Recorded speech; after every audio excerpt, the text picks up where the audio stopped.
నా తోటి ఉపాధ్యాయులకి నా యొక్క నమస్కారాలు. ప్రియమైన విద్యార్థులారా, ఫిబ్రవరి 21 అంతర్జాతీయ మాతృభాష దినోత్సవంగా ఎందుకు జరుపుకుంటారు అంటే, దీని గురించి మనం తెలుసుకోవాలి. మాతృభాష మానవ వికాసానికి దానికి ఎంతగానో తోడ్పడుతూ ఉంటుంది.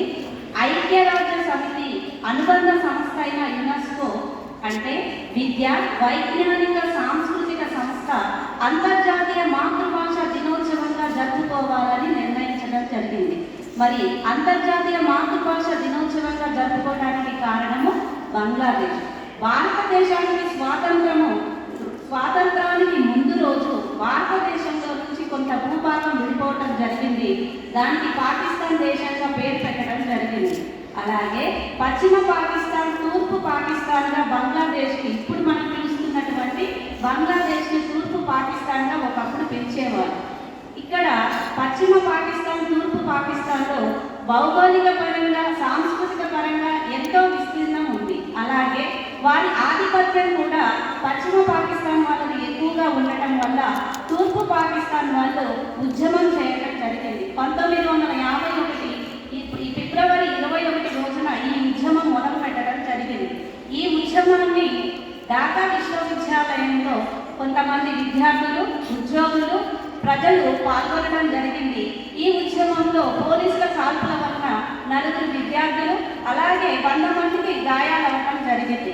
పాకిస్తాన్ ఉర్దూ భాషను జాతీయ భాషగా ప్రకటించడం వల్ల బంగ్లాదేశ్ బెంగాలీ భాషను జాతీయ భాషగా ప్రకటించాలని ఉద్యమం మొదలుపెట్టింది. చివరికి బెంగాలీ భాషను కూడా జాతీయ భాషగా పాకిస్తాన్ ఆమోదించడం జరిగింది. 1999లో ఐక్యరాజ్య సమితి 30వ సాధారణ సభలో ఈ అంతర్జాతీయ భాషా దినోత్సవం జరుపుకోవాలని నిర్ణయించడం జరిగింది. ఈ అంతర్జాతీయ మాతృభాష దినోత్సవం సందర్భంగా ప్యారిస్లో ఉన్నటువంటి కేంద్రాలయంలో భాషా గణాంకాల గురించి, భాష గురించి చర్చలు జరుగుతూ ఉంటాయి. తల్లి కడుపులో నుంచి తల్లి పొత్తిల్లోకి వచ్చినటువంటి బిడ్డకి మొట్టమొదటిసారిగా తల్లి పరిచయం చేసేది అమ్మమ్మనో, తాతయ్యనో, నానమ్మనో కాదు. హాయి ఏడవకు చిన్ని బాబాయి, ఏడిస్తే నీ కళ్ళు నీలాలు కారు అని మాతృభాషని తల్లి తన పొత్తిల్లో బిడ్డకు పరిచయం చేస్తూ ఉంటుంది. వేదాలు, ఉపనిషత్తులు, రామాయణం, మహాభారతం తెలియచేసేటటువంటి అన్నీ కూడా హాయి అంటే ప్రపంచమంతా ఒక మాయ అని, ప్రపంచంలో ఎన్ని సమస్యలు వచ్చినా, కష్టాలు వచ్చినా ధైర్యంగా ఎదుర్కోవాలని, ఏడవకు చిన్ని పాపాయి అని చక్కగా ముక్కుపాలతో చక్కగా ధైర్యాన్ని ఆ గేయంతో తల్లి చక్కగా నేర్పిస్తూ ఉంటుంది. అలాగే చిన్నపిల్లలకి కాళ్ళ గజ్జ, కక్క, నమ్మ, వేగు చుక్క, వెన్ను మొగ్గాన్ని నేర్పిస్తూ ఉంటారు. అంటే ఆ గేయంలో కాళ్ళకి గజ్జి అనే జన్మవ్యాధి వచ్చినప్పుడు దానికి మందు ఏంటి అనేది ఆ గేయంలో చక్కగా వివరించబడుతుంది. రమేష్ బాబు గారు కవిత కార్యశాలను నిర్వహించినప్పుడు మాతృభాష యొక్క గొప్పతనాన్ని పిల్లలలో చాటించాలని ఆ కార్యశాలను ఏర్పాటు చేసినప్పుడు దాదాపు 300 మంది విద్యార్థులు అక్కడికి రావడం జరిగింది. అక్కడ ఉన్నటువంటి విద్యార్థులలో ఎవరిలో ఒకరిని లేచి ఆ జడ్జిల ముందు మాతృభాష యొక్క గొప్పతనాన్ని మాట్లాడమన్నప్పుడు ఎవరు ముందుకు రాలేదు. కానీ మన స్కూల్లో ఉన్నటువంటి ఒక విద్యార్థి లేచి చక్కగా ధైర్యంగా మాట్లాడేటప్పుడు ఎందుకు భయపడాలి అని ఒక చక్కటి కథ మాతృభాషలో అప్పటికప్పుడు అల్లి చెప్పడం జరిగింది. సహజంగా ఎవరైనా కథ చెప్పేటప్పుడు రాముడు, గోపి, సుజాత రకరకాల పేర్లతో చెప్తూ ఉంటారు.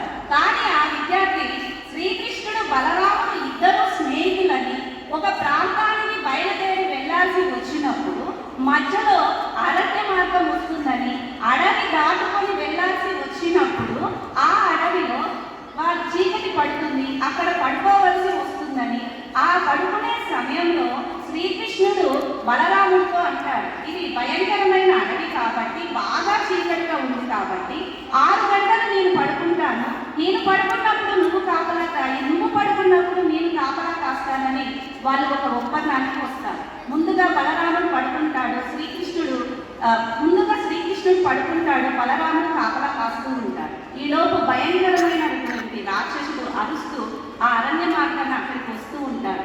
బలరాముడు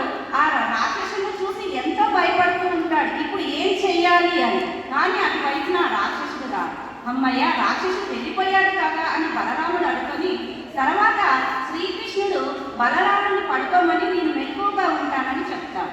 శ్రీకృష్ణుడు మెలకువగా ఉన్నప్పుడు మళ్ళీ ఆ రాక్షసుడు ఆ మార్గం గుండా వస్తూ ఉంటాడు. భయంకరంగా శబ్దం చేస్తూ మిమ్మల్ని చంపి తింటానని శ్రీకృష్ణుడు ముందు వచ్చి నిలబడతాడు.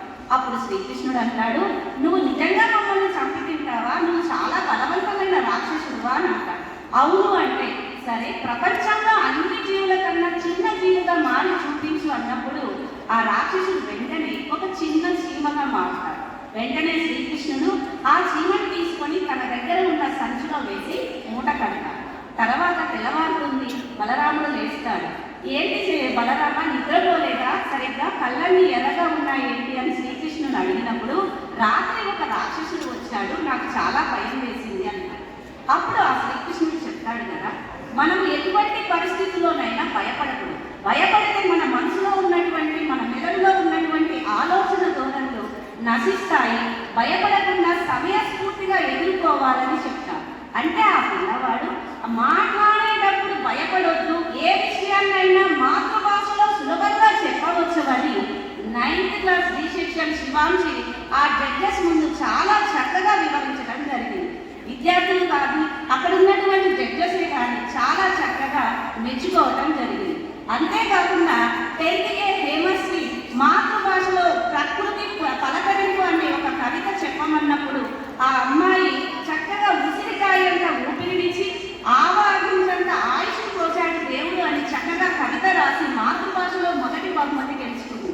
అంతేకాకుండా అక్కడ ఉన్నటువంటి ఒక విద్యార్థి జడ్జిని అడగడం జరిగింది, సార్ పుష్ప1 బాగుంటుందా, పుష్ప2 బాగుంటుందా అని.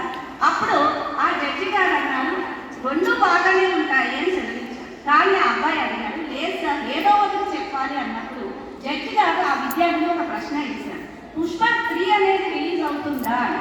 ఆ పిల్లవాడు రిలీజ్ అవుతుంది సార్ అని. అప్పుడు ఆ జడ్జి ఒక క్వశ్చన్ వేశాడు, దాంట్లో హీరో ఎవరు, విలన్ ఎవరు అని. అప్పుడు ఆ పిల్లవాడు చెప్పాడు, హీరో చెట్టు sir, villain Allu Arjun sir అని చెప్పాడు.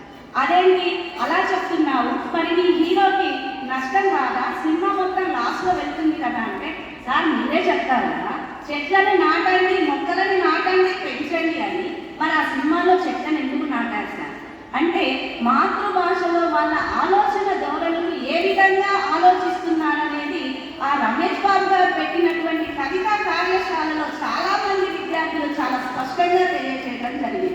అంతేకాకుండా ఒక పిల్లవాడు కవిత రాశాడు మాతృభాషలో. ఏ విధంగా అంటే,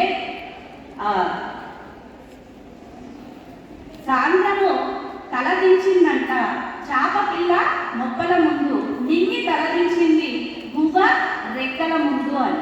నింగి తలదించింది గువ్వ రెక్కల ముందు, సాయంత్రము తలదించింది చాప పిల్ల మొప్పల ముందు అని. ఆ జడ్జి గారు అడిగారు, ఏంటి దాంట్లో ఉన్నటువంటి ఆంతర్యం అన్నప్పుడు, సార్ ఆకాశం చూస్తే ఎంతో ఎత్తుగా విశాలంగా ఉంటుంది, దాన్ని అందుకోవాలని ఎంత ప్రయత్నం చేసినా ఎవరు అందుకోలేరు. కానీ ఆ చిన్న పక్షి తన రెక్కలతో ఏ